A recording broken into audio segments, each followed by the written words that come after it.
இசைஞானி இளையராஜாவுடைய வாழ்க்கை வரலாறு அருண் மாதேஸ்வரன் கிட்ட போய் இந்த படத்தை கொடுத்துருக்காங்களே. அருண் மாதேஸ்வரன் அந்த இடத்துல வச்சு பார்க்கவே முடியல யாராவது. அருண் மாதேஸ்வரனுக்கு என்ன தெரியும்?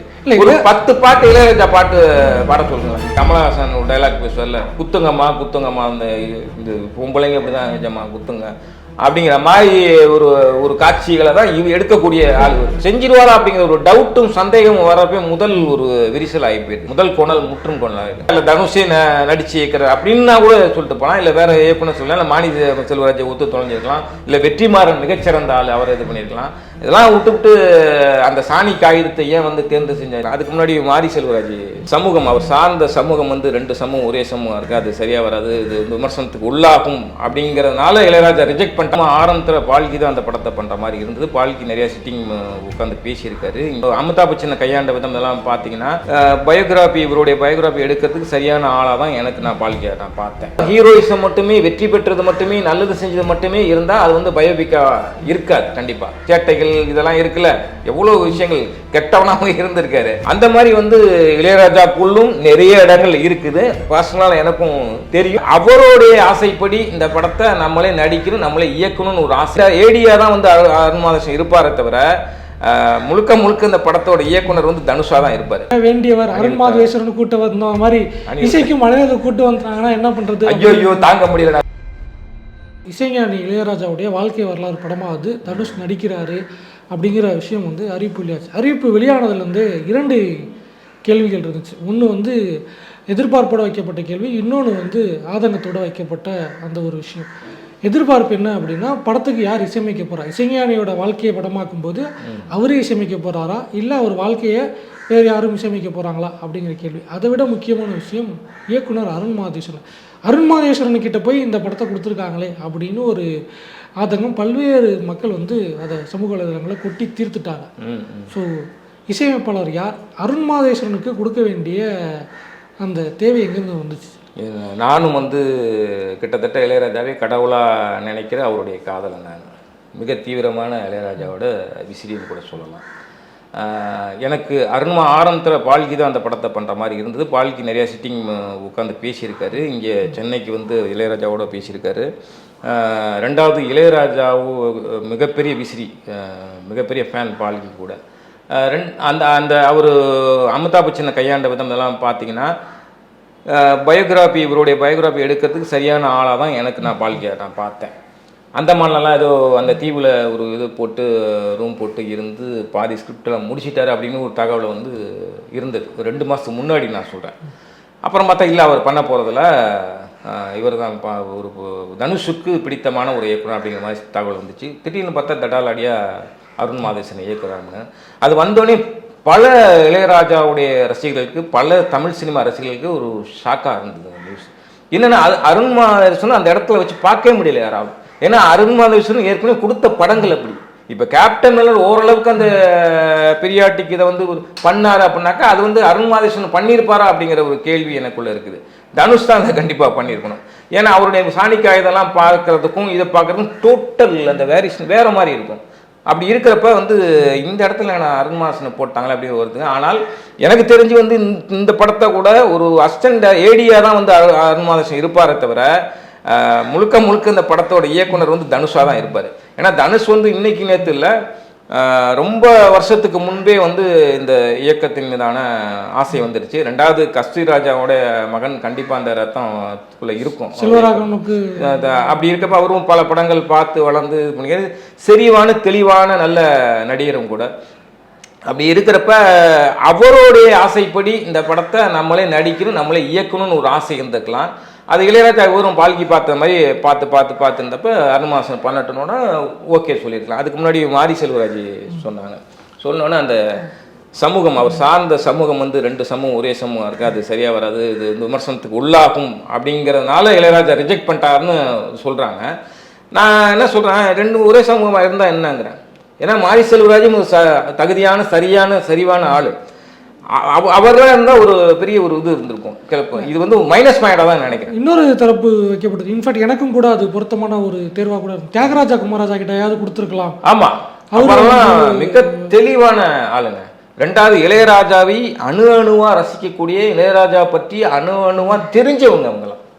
அருண் மாதவனுக்கு என்ன தெரியும்? இல்லை, ஒரு 10 பாட்டு இளையராஜா பாட்டு பாட சொல்லுங்களேன். இளையராஜாவை தெரியுது அப்படிங்கிறத தாண்டி அருண் மாதேஸ்வரன் இது வரைக்கும் காட்சிப்படுத்துறது எல்லாமே வந்து ரத்தம், கோரம், வன்முறை அந்த காட்சிகள் தான் இருந்துச்சு. சிகப்பு ரோஜாக்கள் படத்துல கமலஹாசன் ஒரு டைலாக் பேசுவார்ல, குத்துங்கம்மா குத்துங்கம்மா, இந்த பொம்பளைங்க இப்படிதான் நிஜமா குத்துங்க அப்படிங்கிற மாதிரி ஒரு காட்சிகளை தான் எடுக்கக்கூடிய ஆள். இது வரைக்கும் அவர் அப்படி எடுத்திருக்காருங்கும் போது இந்த பக்கம் வந்து இசை இன்னும் வந்து தனிப்பட்ட முறையில் வந்து ரொம்ப சாந்தமான ஒரு நபராக இளையராஜா இருந்திருக்காருங்கும் போது அதுக்கு ஒரு கான்ட்ராஸ்டாக இருக்குமே.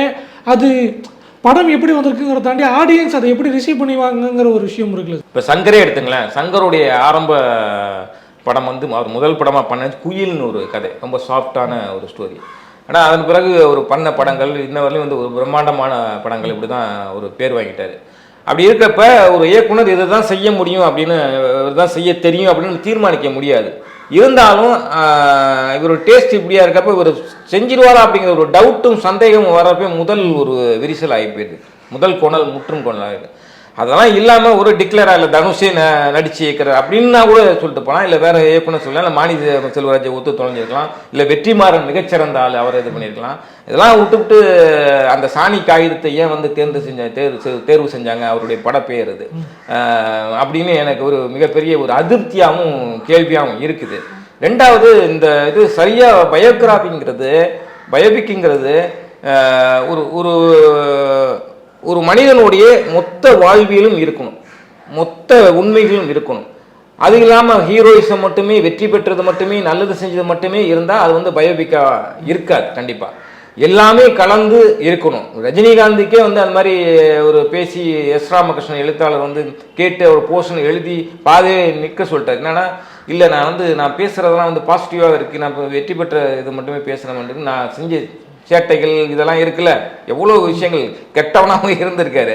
எல்லா மனுஷனுக்குள்ளும் எல்லா குணாதிசயங்களும் இருக்கும். கண்டிப்பாக எல்லாமே 100க்கு 100 வந்து முழுமை பூரணமான ஆட்கள் கிடையாது. எல்லா மனுஷனுக்குள்ளும் சில நேரங்களில் ஒரு கெட்ட செயலோ கெட்டவனோ வெளிப்பட்டிருப்பான்.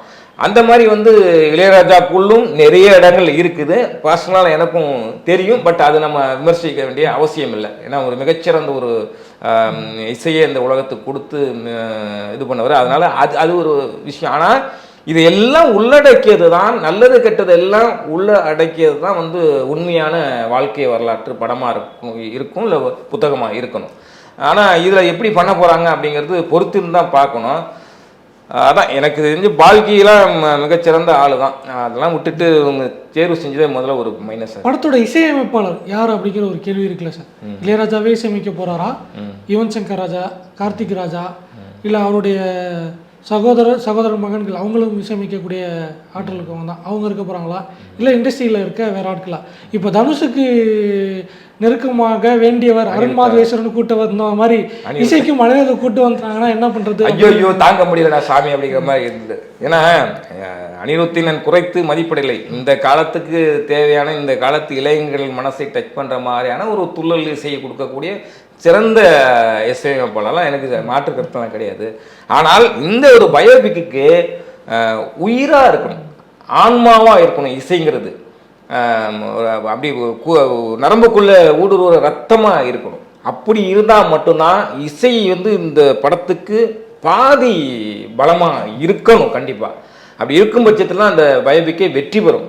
இல்லைன்னா வேற மாதிரி ஆயின்னு வச்சுங்களேன். நான் கூட எழுதியிருந்தேன், இப்போ பிள்ளையார் பிடிக்க குரங்காயிர கதையாக மாறிடும். அப்படி இருக்கும்போது எனக்கு தெரிஞ்சு யுவன் தகுதியான ஆள், யுவன் பண்ணலாம். ஏன்னா அந்த சோல் இருக்கும் அவர்கிட்ட. அதுக்கப்புறம் நான் யோசிக்கிறது தான், என்னுடைய டேஸ்ட்டாக நினைக்கிறேன்னா வித்யாசாகர் ஒரு சிறந்த ஆள். சமீபமாக நிறைய படங்கள்லாம் பண்ணலை, ஒதுங்கி இருக்கிறாரு அல்லது ஒதுக்கப்பட்டிருக்கலாம். இளையராஜாவையும் அவருக்கு ரொம்ப பிடிக்கும். அப்படி இருக்கப்போ நான் டிக் அடிக்கிறது வந்து வித்யாசாகர் இருந்தால் நல்லா இருக்குமே அப்படின்னு எனக்கு தோணுது. அப்படி இல்லைன்னா கீரவாணி, அவரும் ஒரு சிறந்த ஆள். இல்லை, இளையராஜா வீட்டுக்குள்ளேயே வந்து இன்னும் ஒரு சிறந்த இசையமைப்பாளர் கார்த்திக் ராஜா இருக்கிறாரு. கங்கைமரன் இன்னமும் வந்து அவர்கிட்ட வாய்ப்பு கொடுத்தா அவரும் பண்ணக்கூடிய ஆள் தான். அப்படிங்கும்போது அவர் பால்கள் எழுதி கங்கைமரனுடைய உடல்நிலை மற்ற விஷயங்கள்லாம் இது பண்ணி பார்த்தா அவர் இன்னமும் வந்து அவருக்குள்ள இளமை ஓடிட்டு இருக்கு, நல்லா யோசிக்கிறாரு, ஞாபகம் வச்சு நிறைய விஷயங்கள் பேசுறாரு. ஆனால் மியூசிக் பண்ண முடியுமா அப்படிங்கிறது ஒரு இதா இருக்கு. ஏன்னா கங்கை அமரன் வந்து அவர் கூடவே பயணித்தவர் அப்படிங்கும்போது அது அவருக்கு இன்னும் அந்த தெரியும், நிறைய விஷயங்கள் தெரியும். ஆனால் நான் என்ன சொன்னேன், கூடவே பயணித்தவர் இல்லாட்டினா கூட இளையராஜாவை முழுமையா அணுவா ரசிச்சவங்க பண்ணா, நேசிச்சவங்க பண்ணா சரியா இருக்கும். அந்த வகையில நான் பார்க்கறது வந்து, இப்போ அதுக்காக அனிருத் ரசிக்க மாட்டாரா அப்படிலாம் நான் சொல்லலை. அதுக்கு மேலே ஒரு கட்டம் மேலே போய் இருக்கணும். அப்படி நான் பார்க்கக்கூடிய ஆளாக தான் வந்து வித்யாசாகரை, கீரவாணிலாம் நான் பார்க்குறேன். ஏன்னா அந்த அது தெரியும், அவங்க பயணம் பண்ணது ஒரு நிறைய நெருங்கி பார்த்துருக்காங்க, நிறைய விஷயங்கள் தெரியும். அதனால கரெக்டாக ஒரு கொடுப்பாங்க அப்படிங்கிற நம்பிக்கை இருக்குது. பட் நீங்கள் சொல்கிற மாதிரி இந்த காமெடி நடந்துச்சுன்னா வந்து போகடா அப்படிங்கிற மாதிரி இப்போ இன்னும் டைட்டில் என்ன வைக்க போகிறாங்கன்னு தெரியல. இதெல்லாம் இருக்குது. ரெண்டாவது அந்த ஃபர்ஸ்ட் லுக் போஸ்ட்டே எனக்கு உடன்பாடு இல்லாமல் இருந்தது. அந்த சென்ட்ரல் ஸ்டேஷன் அந்த பேக்ட்ராப்பில் வந்து அந்த பின்னணி தனுஷோட அப்படியே பின்னணியோட இருந்தது. அதெல்லாம் எனக்கு இதில் வேறு மாதிரி இயல்பாக இருந்துருக்கணும். அதுக்கப்புறம் வந்து சில இது வந்து அவங்க வெளியிட்டதா இல்லை அதெல்லாம் கூட கொஞ்சம் மேட்ச் ஆனது. என்னன்னா தனுஷ் வந்து ஒரு மிகச்சிறந்த நடிகர், எப்படி வேணாலும் எந்த பாத்திரத்தில் ஊற்றினாலும் தன்னை நிரப்பிக்குவார். அப்படிங்கிறப்ப இளையராஜா மாதிரியும் அவரால் உருமாற முடியும், தோற்றம் உட்பட நான் சொல்கிறேன், உருமாற முடியும். ஹேர் ஸ்டைலு மற்ற விஷயங்களும் அது மாட்டா மேனரிஷம் மாற்றிட்டா இளையராஜா கிடச்சிட போகிறாரு. ஆனால் அதை தாண்டி வந்து அந்த அந்த கதையை எப்படி பண்ண போகிறாங்க, கதையில் அந்த உண்மை நிகழ்வுகளை எப்படி இதெல்லாம் கொண்டு வர போகிறாங்க அப்படிங்கிற வச்சா இருக்குது. கண்டிப்பாக வந்து இளையராஜா வந்து அவருடைய நெகட்டிவ் பேசுகிறதோ இல்லை அந்த அந்த அந்த ஷேடோ இருக்கிறதோ விரும்ப மாட்டார். ஏன்னா அப்படியான கேரக்டர் தான். எப்படி அவர் இசை எனக்கு ரொம்ப பிடிக்குமோ அதே மாதிரி அவர் மேலான சில மாற்று கருத்துக்கும் எனக்கு இருக்குது. அந்த வகையில் அதெல்லாம் இல்லாமல் முழுமையான பயோபிக்காகனா இளையராஜாவோட குறுக்கீடு இல்லாமல் இன்னும் நிறைய அந்த அவருடைய நெகட்டிவ் விஷயங்களும் சேர்க்கப்பட்டு, ஏன்னா காந்தியடிகளே வந்து அவருடைய இதை வந்து வெளிப்படையெல்லாம் எழுதியிருக்காரு. அப்படி இருக்கணும் பயோபிக்குங்க, அதுதான் உண்மையான பயோபிக்காக இருக்கணும். நான் கூட எழுதினேன், பயோபிக் வந்து இப்போ பயோபிக்காக மாறிடுச்சு அப்படிங்கிற மாதிரி. அப்படி தான் இப்போ இன்ன வரலையும் இந்த நிமிடம் வரலையும் பயமாக இருக்குது. பார்ப்போம் தனுஷ் எப்படி இயக்குறான்னு பார்த்துருவோம்.